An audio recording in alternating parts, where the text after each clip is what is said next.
Oh, there's the odd word, but I don't do PowerPoints like other people do PowerPoints. You'll get it from there. We've been talking about this idea of being able to talk about the Feldenkrais method and some of the challenges that come up. And one of the things I should warn you of is sometimes it gets worse before it gets better. One of the things that happens sort of when we just go to classes or when we've kind of been around the edges of Feldenkrais is we feel reasonably confident in being able to say something about what we're doing without the fear of the Feldenkrais police checking up whether we've got it right or not. And the more we learn about the method, the more we discover, the more there is to know. And as we become passionate, you know, we want to do justice to this fantastic, rich body of work that we're engaging with. And strangely, it won't all fit into one sentence. So in the Feldenkrais method, one of the approaches that we take is to start small, just with a little piece of something, and explore that within our range of comfort and gradually expand as we go along. So, could you imagine that you're out in space, just floating around, doing whatever you might be doing out in space, and somebody else floats by? Now, what do you think would happen if you tried to do Feldenkrais in space? Would it work?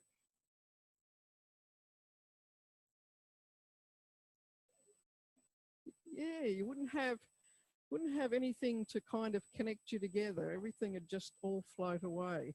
And so one of the things that we do need to be able to engage with this work is the ground, or something that actually holds us together. And so in terms of communication, the ground might be thought of as the context in which we're trying to communicate. What is it in terms of our ideas or experience or knowledge that holds us together, that gives us the beginning of a conversation?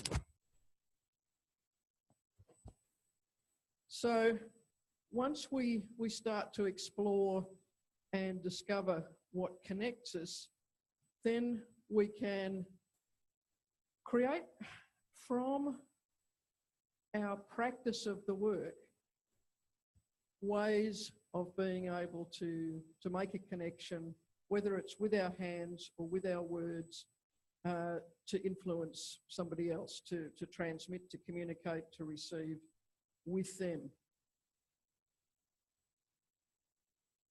So that this communication actually connects into a circuit and becomes complete. So over the time that we're together, we'll do a variety of activities, and there'll be things that you'll do in the segments away from here that begin to build our skills and repertoire in being able to communicate. Partly because if we want to be able to make a living out of the work, you know, we need to be able to tell people what we're offering. But even just in these days, your family and your friends and your colleagues will say, oh, you know, where have you been? What have you been doing? And in order to keep our basic kind of sanity and self-respect, we want to be able to say something. So some of you clearly have the intention of becoming a practitioner of the Feldenkrais method, of maybe hanging up a shingle and charging money and making a living, and that's fine. Some of you will take the skills and the ideas that you explore here back into your current kind of careers and workplaces in order to enhance what you do. And how you talk about what you've been learning and what you're practicing and what you want to do in that context will determine whether or not you get the seal of approval to incorporate that officially into your work. And some of you might be here for your own kind of personal development and enrichment. And again, the way you talk about what you're doing here to your family, your friends, your colleagues, your doctors, your hairdresser, other people you interact with, is going to influence how it's received in the world for all of us. So, exploring ideas about what it might mean. What is this work all about? What's it for? What's its intention? Is going to be useful in all kinds of ways. And so, to start small, to start in a way that's easy. In a moment, I'm going to ask you to get into little groups of about 4 people. Doesn't matter what colour they are this time. You can pick anyone you'd like to play with. And I will give your group an envelope which has some cards in it with words written on them. And so you'll take it in turns to pull a card out of the envelope and respond to the word that's written on it. So, for example, you might pull out a card that says cloud.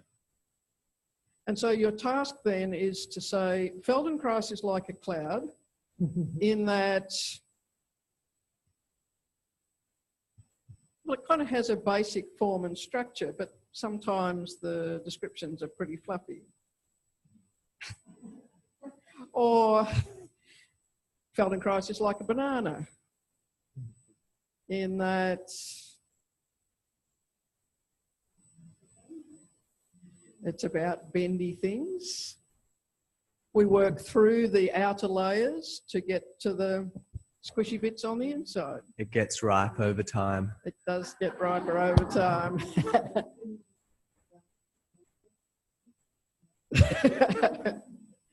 Bananas are pretty slippery things. So, in your group, you'll take your card, you'll have a go at creating a metaphor in relation to the word that you've pulled out.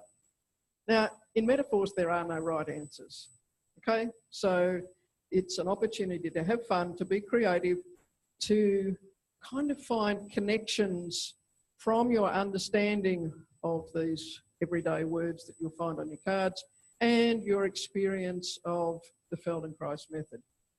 When you've had a go at creating your metaphor, the other people in your group can chip in with their ones because they will have been busily thinking up exciting ideas while you were struggling to find yours. And when you've all shared your ideas, then you can pass the envelope to the next person and repeat the process. Instructions clear? Okay. And then we'll come back and share the best ones. So would you please find yourself in small groups?